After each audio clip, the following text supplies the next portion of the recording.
You need to expose yourself sa mga successful people.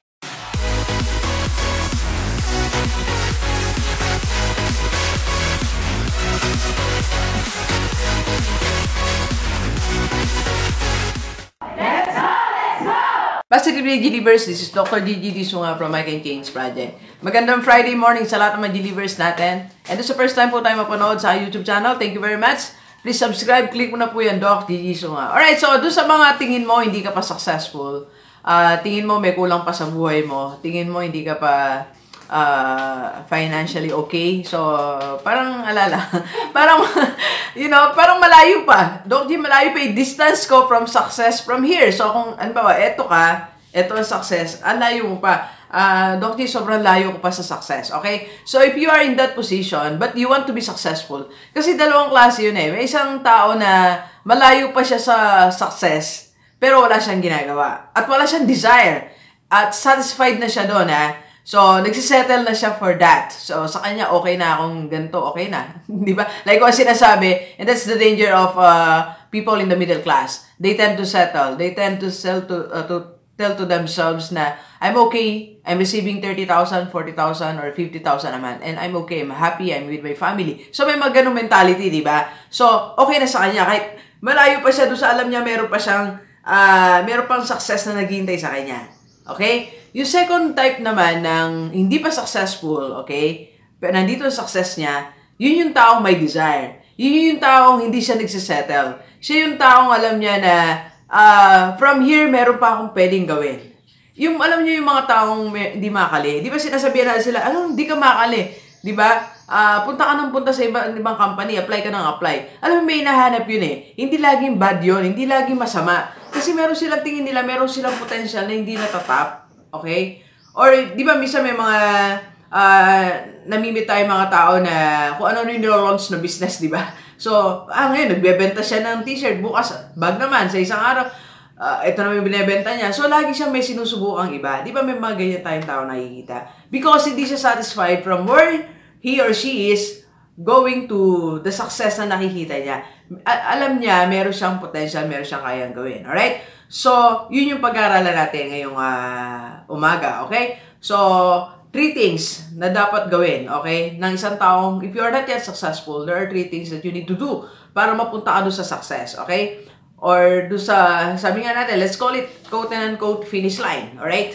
Okay? Though it's not yet finished, but that thing, that goal na gusto mong puntahan, okay?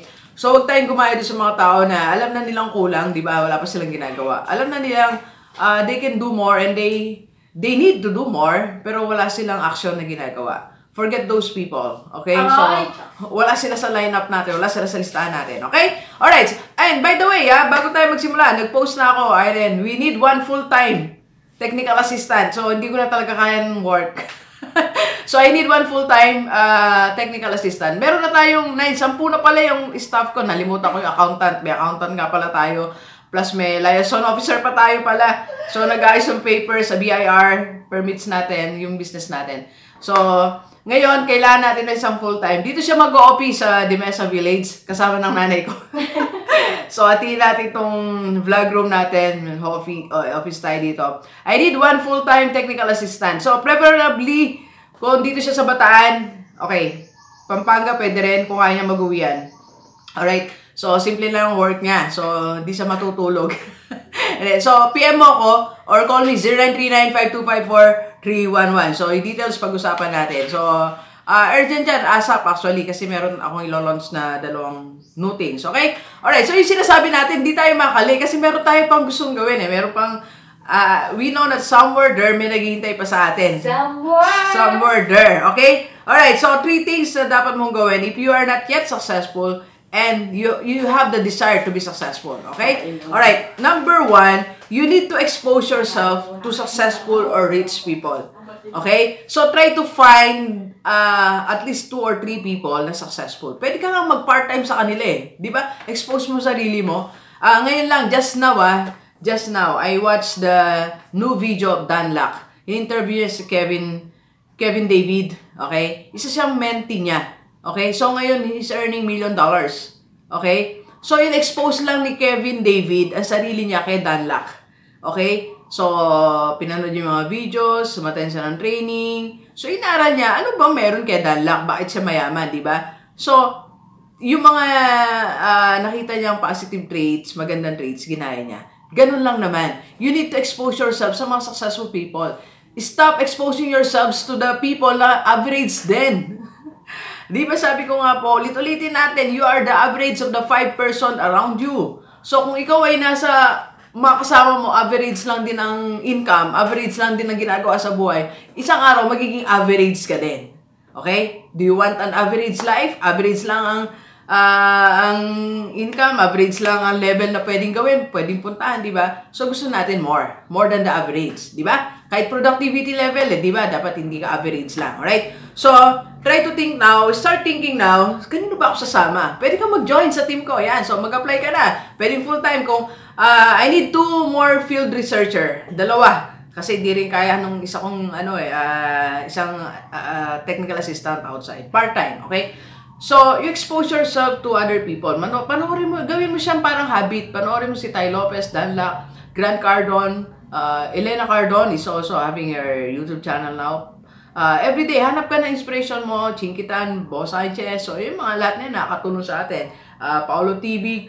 So, panoorin natin, manood tayo ng mga videos nila or read their books. O dyan sa malapit sa'yo, pwede ka makipagkaibigan, di ba? Pwede ka makipag-usap. Sabi mo, pwede po ba fellowship sa inyo? One lunch time, di ba? Makipag-appointment ka, just want to know. Ano naman yung mga yan they are willing to mentor, they are willing to talk to people and to inspire more people. Ganyan yung mga attitude ng mga successful people. Hindi sila selfish, alright? In fact, sometimes they're giving free training, alright? So, expose yourself to rich people, okay? Para magaya mo anong ginagawa nila. You know, one time, meron akong isang tao na kakilala.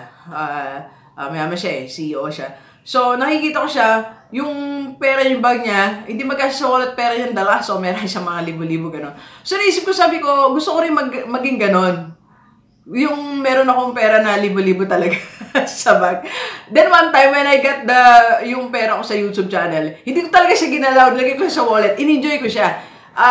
In-enjoy ko yung thinking na I have thousands of pesos in my bag. Okay? Once lang yun in-experience ko lang siya. So, may mga ganun may mga ginagawa sila na, ay, sometimes gusto ko rin maging ganun, di ba? So, gusto ko, sabi ko, ganun din kadaming pera sa bag ko. So, hindi ko talaga tinanggal yung pera ko na yun. So, nandun lang sila sa wallet. Ngayon, wala na po. So, ibig sabihin, you expose yourself to rich people, to successful people, and see kung anong pwede mong gayahin sa kanila, kung ano yung na-experience nila, i-feel mo na, parang gusto ko rin ma-experience, gusto ko rin mag-golf, gusto ko rin mag-travel, di ba? Gusto ko rin kumain sa ganitong pagkain, gusto ko rin magsuot ng mga ganong bagay, di ba? So, you expose yourself para na mo-motivate ka rin. So, from here, pwede ka magpunta dun sa success na tinatawag, alright? Second na pwede mong gawin is, you start building momentum. So, kung nandito ka, di ka pa successful, ito yung success, so start building momentum. So, eto, narinig ko lang din kay Kevin David, okay? Yan na, interview niya kasi kay Danlac. Sabi niya, you have to build your momentum, make daily action. So, ibig sabihin ng building your momentum, make daily action. Alright? So, daily, dapat may ginagawa kang kakaiba, di ba? It's either you launch small things. Dapat ma-build mo yung momentum ng success. Dapat ma-build mo yung momentum that you are moving forward. Okay? So, for example, you want to have your own YouTube channel. So, marami tayong mga followers. Gusto na magkaroon ng YouTube channel. So, unti-unti, mag-video ka ng sarili mo. Di ba? Manood ka ng mga different YouTube. Aralin mo na editing. So, unti-unti, you are building your momentum. Okay? Hindi naman agad, nandun ka agad So, nandito ka din pa lang level na yan. But you're doing something. You're doing something para magkaroon ka na ng results every day. Or weekly, monthly, di ba? And for those who want to start their own business, you start building momentum. Kung gusto mong magtinda online, gawa ka na ng FB page mo. Pag nagpag-usap ka sa mga kaibigan mo, mag-post ka na. Ikwento mo na, then you post it sa FB. Di ba? Mag-sample ka na ng item, kahit isang t-shirt lang, print mo na, then show it to the public na meron kang ganyang business. So, you have to do daily action. Hindi pwedeng bigla na isang umaga, nagising ka, successful na YouTube channel mo, di ba? Isang araw, nagising ka na lang, ay, ano na pala ako, ang lawak na ng business ko. There's no such thing like that, di ba? Kung napapanood din si Kong TV, Poy, hindi naman ganyan si Kong TV. Started parang 10 years ata bago siya nag-boom. Ganun eh. Di ba? So, pero, he's building his momentum. Daily action. Gumagawa siya ng daily action. Alright? So, or if you want to start your own investment, dapat meron kang daily action. Magpunta ka sa Pag-ibig, MP2, di ba? Fill out a form, di ba?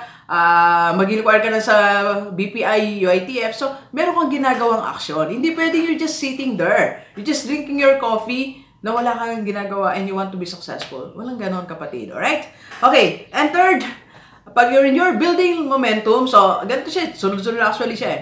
Expose yourself to successful people or rich people. Then second, you build your momentum. And third, you have to do is, the third you need to do is just launch it. Just do it. Yung vlog ko kanina, kaka-upload ko lang. If you want to start your own business or investment, just do it. Just launch it. Okay? Simulan mo lang.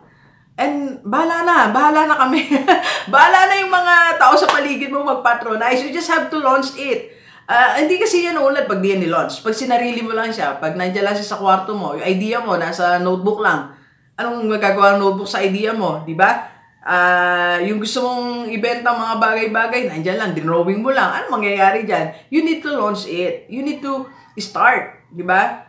Again and again, I'll tell you, it's not easy, but it's possible. Di ba? So, you need to launch something na gusto mong gawin. Ano man yan?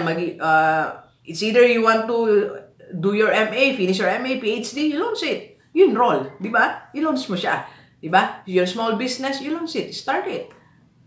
Kung wala kang office, ito, like me, nagawa ko ng home office ko, di ba? So, I just have to, I just launched it. Hindi ganito yung room ko before. Kung nasusubaybayan nyo ako, when I started my YouTube channel, flashlight. I use flashlight. I use that, yung table na pang kusina, yung pang chop ng mga gulay. So, table ni Mama Mags. Hi, Mama Marivi. So, yun ang ginamit ko lang na upuan na monoblock. So, that's where I started. Pero gusto ko siyang gawin. So, I launched it. I just did it. I just launched it. Okay? My GDS corporate training, sinumula ko lang, I Can Change Project pa siya that time. So, gusto ko lang, meron akong title. I launched it. I Can Change Project. So, walang naka-stop sa akin eh. Walang nakapagpigil sa akin doon. Then, until such time, I was able to launch it, to start it, to register it, na-legalize natin lahat yan. Okay, so, and now I have 9 going to 11. Meron pa tayong full-time ngayon na employee, di ba? I just launched it. Alright? So, delivers. And if you want to have coach, Doc G, marami akong gustong simulan. Hindi ko alam kung paano. Okay? I can coach you. Okay? So, if you want to start your own business, your success, your journey towards success, kung gusto mo nang simulan yan, I can help you. Call me 0939-5254-311 or sa aking FB page, Dr. Gigi Disunga, or FB account, Gigi Sunga. Alright? Alright, so please share this video sa lahat ng mga kaibigan mo, kahit OFW, dito sa Pilipinas, para sama-sama tayong mabago at umunlad ang ating buhay. Alright, so thank you very much, Delivers. Enjoy the rest of the day and let's go! Let's go!